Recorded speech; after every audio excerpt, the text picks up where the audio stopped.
So how do you speak through a translator? Hi, I'm Pastor Chris Serber. I'm the co-founder, along with my wife Christina, and executive director of Supply and Multiply, a ministry serving Maui, Haiti. So how do you speak through a translator? Well, here's just a few thoughts, a few principles. Number one, speak to the people to whom you're speaking. The translator will do their job to translate for you. I need to focus on looking the people in the eye, looking the person in the eye, looking at the crowd to whom I'm ministering, and speak the words that I would have them to know. Whether I'm teaching at a seminar or evangelizing to children in the community or speaking in a church, whatever I'm doing, remember that you're speaking to those people. The translator will do their job effectively to translate those ideas and those words. Now, occasionally you might have a translator tap you and say, hey, can you say that a little differently? I'm not sure exactly how to translate that. That's a possibility. But 90% of the time, 99% of the time, you need to focus on the people you're looking at. That's how we develop life on life, real interaction with those people. The translator will focus on the translating. You interact with them as though they know every word you're saying. Now here's another principle that's important, especially when we're out in the community, which you'll do with Supply and Multiply. Interacting with the people who are, authentically living their lives in the country of Haiti. Begin now to pray about and think about orienting the mind, our hearts, our words, in the direction of Haitian culture. Here's an example.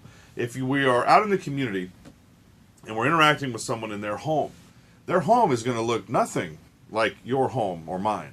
Their home may be very, very humble, and their lifestyle is very poor in terms of financial and economic resources. So to ask someone, hey, what do you do for a living? What's your job? Is culturally sort of irrelevant, because the odds are you're talking to someone who doesn't have regular employment like you or I might. You're talking to someone, though, who may have a skill and a trade, but often is unable to employ it. So a better question would be, what is your trade? Someone might say, I'm a brick mason, I'm a mason. And then you can start to have a conversation with them. Again, you'll have a translator, and you'll have, if you have me and my wife, our kids, or one of our staff members, or one of our friends who speaks the language. And so I want to encourage you to think that way. Talk to the people to whom you're speaking. Look them in the eye. Connect your heart with their heart. Life on life interaction. Secondly, be mindful of the things you're going to say.